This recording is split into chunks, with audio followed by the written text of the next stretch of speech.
le sait, Giro excelle dans bien des domaines, que ce soit au niveau des casques, des gants ou encore des chaussures.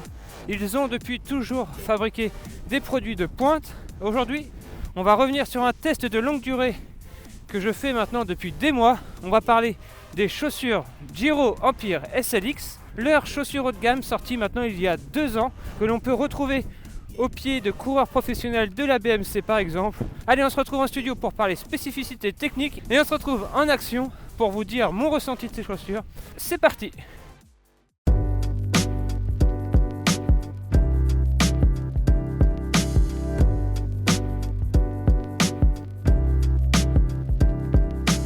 La paire de Giro Empire SLX est livrée dans une boîte aussi classe que les chaussures.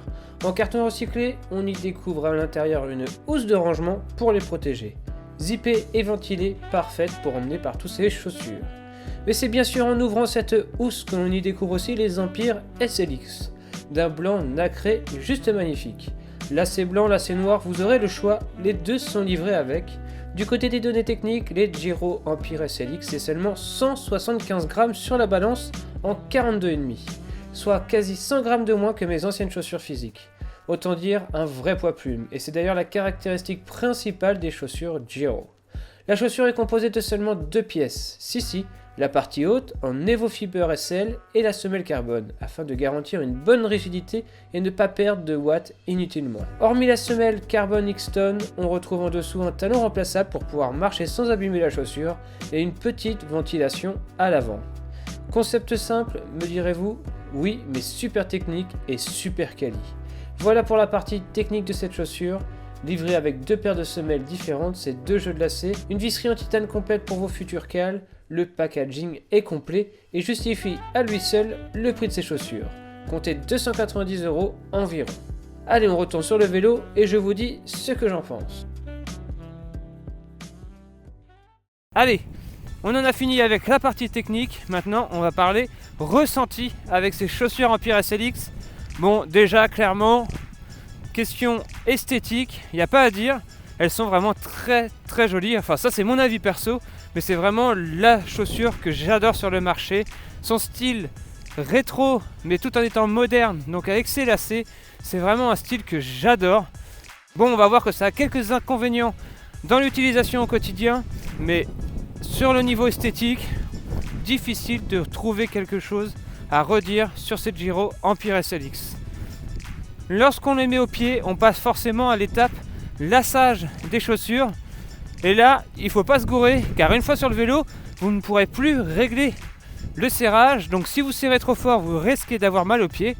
Et si vous ne serrez pas assez fort, votre pied va être mal maintenu à l'intérieur de la chaussure. Donc il va falloir s'arrêter sur le côté de la route, resserrer ses chaussures. Et là, clairement, si vous faites une course, c'est pas possible. Bon, avec le temps, on s'habitue à ce serrage. On sait exactement quelle force mettre au moment du serrage. Et l'avantage qu'ont ces chaussures, c'est que les lacets, ils sont anti-glisse. Donc une fois que vous les avez mis, ils vont pas venir glisser dans les anneaux et se desserrer tout seuls. Ils vont vraiment tenir en position. Donc ça permet de faciliter l'étape du lassage. Une fois au pied, bien sûr, n'oubliez pas de passer les lacets dans la petite encoche prévue à son effet. Sinon vos lacets risquent de se crocher dans la chaîne et là, ça pourrait faire mal. La première sensation qu'on éprouve avec ces chaussures, on l'a dit tout à l'heure dans les specs techniques, c'est la légèreté des chaussures. Dès les premiers coups de pédale avec ces chaussures, si vous passez de n'importe quelle autre marque à Giro, leurs chaussures sont vraiment très légères et on a l'impression qu'on a beaucoup plus d'énergie et un meilleur coup de pédale avec ces chaussures. Et même après 6-8 mois, on a toujours cette sensation de légèreté dans le coup de pédale et ça peut compter. Surtout après des centaines de kilomètres, d'avoir le coup de pied léger, c'est toujours un bon point. Niveau ventilation, on l'a vu dans les spécificités techniques aussi, il n'y a pas énormément de ventilation sous la semelle, c'est une semelle monocoque, donc tout en carbone de la marque Easton. On a juste une petite ventilation à l'avant et pour les ventilations sur le pied, ils vont se faire au travers des tout petits points que l'on voit un peu partout de la chaussure. Donc pas de grosse ventilation sur celle-ci. J'ai pu tester ces chaussures par tout temps, par toutes conditions météo, que les ventilations font quand même leur boulot lors des grosses chaleurs. Je suis quand même sujet à avoir quelques échauffements de pied lorsqu'il fait vraiment très chaud. mais ça reste beaucoup plus correct par rapport à mes physiques que j'avais pu essayer. Alors ces chaussures, elles ne sont pas forcément adaptées aux pieds fins. On va dire que c'est pour les pieds normaux, mais le gros avantage que ça a, c'est que grâce au lacet, on va pouvoir serrer ou desserrer la chaussure pour l'adapter à votre pied beaucoup plus facilement qu'un serrage classique. En plus du style, ça va vous apporter vraiment un confort au niveau du réglage de votre chaussure. On pourrait alors se poser la question sur la rigidité de la chaussure. C'est du cuir, des lacets, donc on pourrait se dire que la chaussure n'est pas super rigide, et pourtant avec sa semelle en carbone Easton, la chaussure est vraiment très très rigide. Lorsque vous appuyez sur les pédales, ça ne bouge pas du tout sous la chaussure. Vous allez pouvoir alors développer toute la puissance habituelle que vous avez l'habitude de développer avec cette Giro, et en plus avoir du style. Donc quoi demander de mieux? Je vous le demande. Comme tout modèle haut de gamme, il faudra bien sûr faire attention à ces chaussures. Elles sont disponibles en plusieurs couleurs. Ici, je les ai dans un modèle blanc, un blanc nacré, vraiment du plus bel effet. Quand le soleil donne dessus, ça fait des reflets un peu violets. Enfin bref, il y a des reflets de partout, c'est vraiment très joli. Mais il faudra quand même y faire attention. Et malgré que le cuir de cette Giro sont vraiment très adaptés pour être facilement nettoyés, il résulte qu'après 6 à 7 mois d'utilisation de cette Giro, eh bien, des petites traces noires sont persistantes et ne partent pas. Donc il faudra quand même faire attention à l'usage, bien que, on le sait, les chaussures de vélo, de toute façon, c'est voué à être utilisé, à être usé. Et toutes paires de chaussures ont une durée de vie. Eh bien, ici, il faudra porter une attention particulière au nettoyage. Alors certes, ces chaussures ne sont pas données, c'est des chaussures à plus de 200 €, c'est vraiment des chaussures haut de gamme, mais y a-t-il un prix au style? Ça je vous le demande.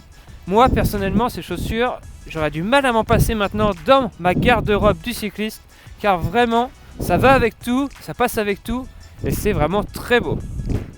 Au niveau de la semelle, à l'intérieur, j'y ai collé les semelles où il y a les différents rajouts à l'intérieur pour pouvoir avoir une voûte plus ou moins surélevée. Et ça c'est bien aussi. Ok, vous achetez des chaussures à quasiment 300 €, et vous avez vraiment un beau packaging avec 2 lacets, 2 types de semelles différentes, un sac pour protéger vos chaussures. Les premiers prix en termes de chaussures n'ont pas tous ces petits objets en plus dans leur boîte. On le sait, cette paire de chaussures sur les réseaux sociaux, sur internet, c'est vraiment des chaussures qui font rêver. Elles ont beau avoir 2 ans, plus de 2 ans maintenant. Dès qu'elles apparaissent au pied d'un coureur pro, ou même qu'on peut les voir en vrai, on est toujours aussi... Enfin moi personnellement, et je sais que vous êtes beaucoup à réagir comme ça, ces Giro Empire SLX sont vraiment une vraie réussite esthétique et technique. Allez, maintenant à vous de me dire dans les commentaires ce que vous pensez de cette Giro Empire SLX. Et on se retrouve très vite pour une nouvelle vidéo d'ici quelques jours comme d'habitude. On continue le rythme des vidéos 2 fois la semaine. D'ici là, comme toujours, portez-vous bien. Ciao tout le monde.